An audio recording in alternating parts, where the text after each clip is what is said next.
이게 바로 현실입니다. 45%. 2026년 1분기에만 평균 가구 전기요금이 무려 45%나 뛰었다는 거예요. 안녕하세요. 오늘은 왜 경제위기만 오면 내 지갑은 텅텅 비고 어떤 사람들은 오히려 돈을 더 버는 걸까요?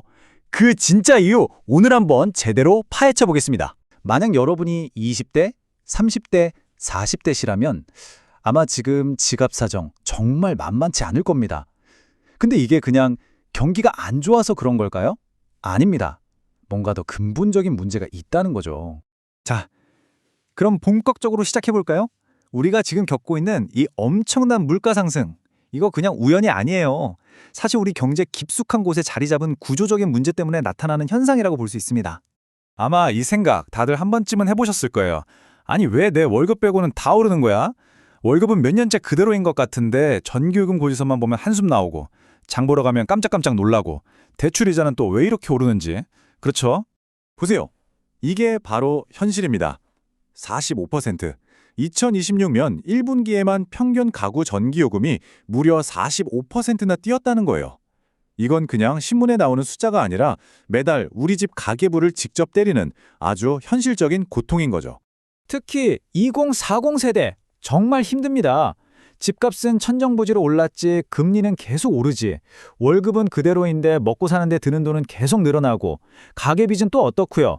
안정적인 미래를 꿈꾸는 게 아니라 그냥 이번 달 카드값 맞고 대출 이자 내는 게 목표가 되어버린 그런 현실을 살고 있는 겁니다. 자, 그럼 이 모든 고통은 대체 어디서 시작된 걸까요? 그 직접적인 원인을 한번 따라가 보겠습니다. 놀랍게도 우리랑 수천 킬로미터나 떨어진 곳에서 벌어진 일이 바로 여기, 대한민국의 우리 지갑에 직접적인 영향을 미치고 있습니다. 바로 이 호르무즈 해협 위기입니다. 전 세계 에너지 공급의 숨통과도 같은 이곳이 막힌 지 벌써 한 달이 넘어가고 있어요. 그 결과는 뭐냐? 바로 전 세계적인 유가 폭등이죠.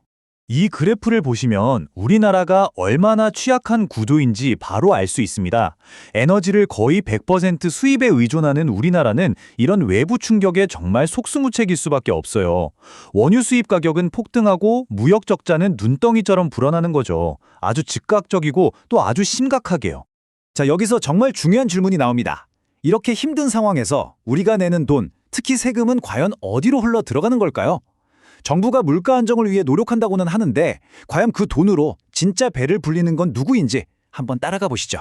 자, 이 흐름을 보세요. 정말 기가 막힌 구조입니다. 먼저 우리가 세금을 내죠. 그럼 정부는 그 돈으로 뭘 하냐? 바로 한국전력, 한전에 엄청난 적자를 메꿔줍니다. 한전은 왜 적자가 났을까요? 비싸진 에너지를 해외에서 사오느라 그랬죠.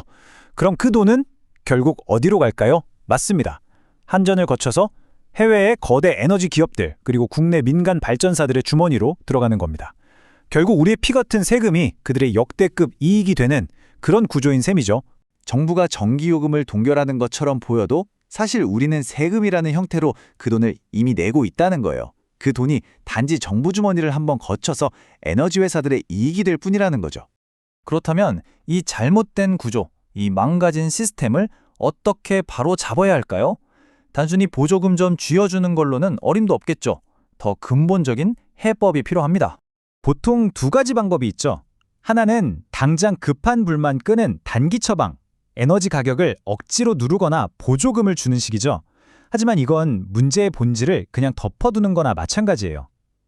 다른 하나는 구조적인 해법입니다. 요즘 우리나라에서도 한창 논의되는 횡재세 같은 거죠. 위기 상황을 틈타서 자기들 노력과는 상관없이 엄청난 초과 이익을 거둔 정유사 같은 기업들에게 세금을 더 걷어서 시스템의 균형을 다시 맞추자는 겁니다. 그러니까 횡재세의 핵심은 간단합니다. 이건 기업이 혁신이나 노력으로 번 돈이 아니잖아요. 그냥 외부 상황 덕분에 운 좋게 번 돈, 말 그대로 횡재, 한 돈의 일부를 세금으로 거두자는 겁니다. 그리고 그 돈을 전기요금 때문에 고통받는 서민들을 위한 에너지 복지 재원으로 쓰거나 해서 다 함께 이 위기를 극복하는 데 사용하자는 거죠. 훨씬 합리적이지 않나요? 자, 그런데 이런 제도적인 변화는 아무래도 시간이 걸리기 마련입니다. 그럼 그동안 우리는 손 놓고 있을 수만은 없잖아요. 이 살벌한 고물가 시대에 내 자산을 지키기 위해서 지금 당장 우리가 할 수 있는 일은 뭘까요? 핵심은 바로 분산입니다. 계란을 한 바구니에 담지 말라는 오랜 격언이 지금처럼 절실하게 와닿는 때도 없었을 거예요. 부자들이 왜 위기에도 잘 버틸까요? 모든 자산을 조금씩 다 가지고 있기 때문입니다. 주식, 채권, 부동산, 금, 그리고 현금까지 이렇게 골고루 나눠 담은 포트폴리오는 특정 자산 시장이 무너져도 충격을 흡수하면서 버텨낼 힘이 있죠. 이건 뭐 대박을 노리는 투기 비법 같은 게 아닙니다. 내 돈을 지키는 일종의 재정적 방어술이라고 생각하셔야 해요. 특히 우리나라처럼 가계부채가 많은 상황에서는 이 고금리가 정말 치명적일 수 있습니다. 그러니까 가장 먼저 해야 할 일은 높은 이자의 빚부터 적극적으로 관리하는 거예요. 그리고 빚을 줄여나가면서 국내 부동산이나 주식에만 올인하지 말고 해외 자산으로 눈을 돌려보는 것. 이게 지금 여러분이 가질 수 있는 가장 강력한 무기입니다. 자, 이제 마지막 질문입니다. 이렇게 개인적으로 자산을 지키기 위해 아등바등 노력하는 거, 물론 정말 중요하죠. 필수적입니다. 하지만 한번 생각해 보세요. 나 혼자 아무리 열심히 노젓는다고 해도 내가 탄 배 자체가 기울어져 있다면 과연 안전할 수 있을까요? 결국 개인의 노력만으로는 한계가 있다는 겁니다. 진정한 의미의 경제적 안정은 우리 사회 전체가 더 공정하고 건강한 시스템 위에서 돌아갈 때 비로소 가능해지는 거니까요. 나의 지갑 문제는 결국 우리 모두의 문제와 깊숙이 연결되어 있다는 것, 그걸 기억해야 합니다.